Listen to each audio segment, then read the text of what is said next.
Chairman محب قومی سماجی کونسل اسلم خان فاروقی، مہنگائی بے روزگاری کا جو طوفان ہے اس حوالے سے محب کونسل کی جو مہم ہے حکمرانوں غریب عوام کو جینے کا حق دو، یہ ہم لے کے چل رہے ہیں۔ اور اس حوالے سے آج یہاں پر مذہبی رہنما معروف اسکالر علامہ عبدالخالق فریدی صاحب کے پاس آئے ہیں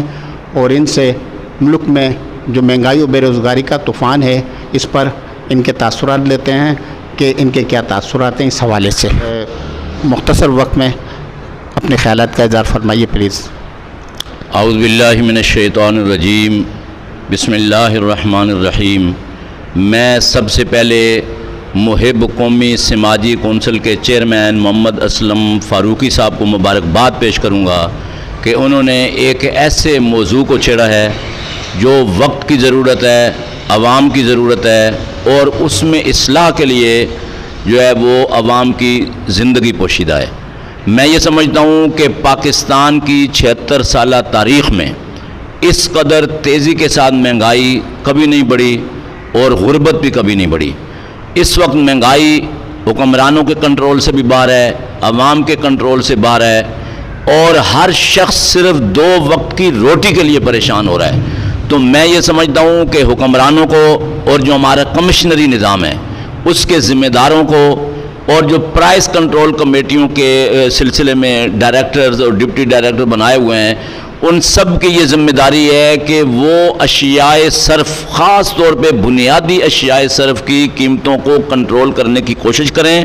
اور جو ذخیرہ اندوزی کر رہے ہیں ان کو سزائیں دیں، اور جو گوداموں میں چھپا ہوا مال ہے خاص طور پر گندم صوبہ سندھ میں اس کو باہر لے کے آئیں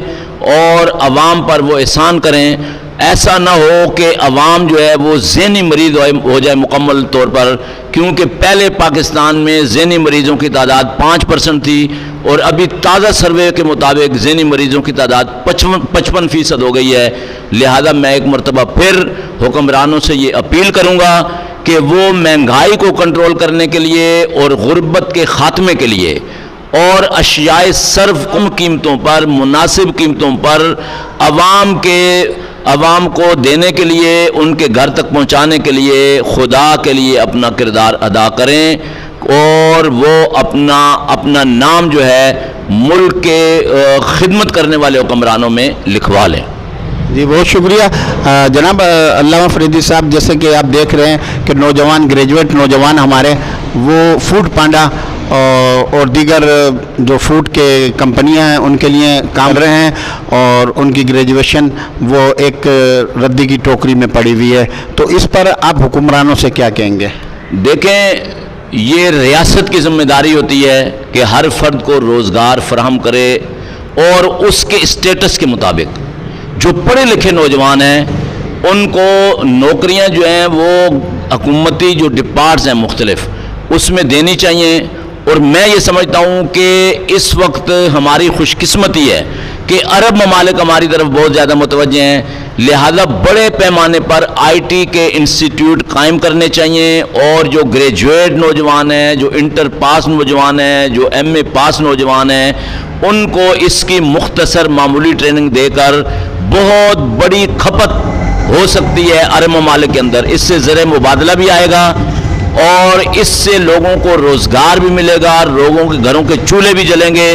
اور جو عرب ممالک کے ساتھ ہماری دوستی، بھائی چارہ اور اخوت ہے اس کو بھی فروغ ملے گا۔ لہذا حکمران سیاست برائے سیاست، سیاست برائے مخالفت، سیاست برائے الزامات، سیاست برائے باہمی توتکار، ان ساری چیزوں کو چھوڑ کر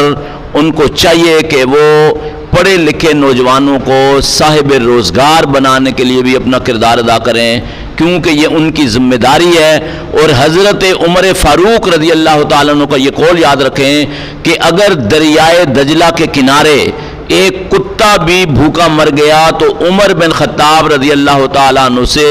بحیثیت رعایا کے حکمران قیامت کے دن پوچھا گیا تو کوئی جواب نہیں ہوگا۔ بہت شکریہ، بہت شکریہ، ماشاء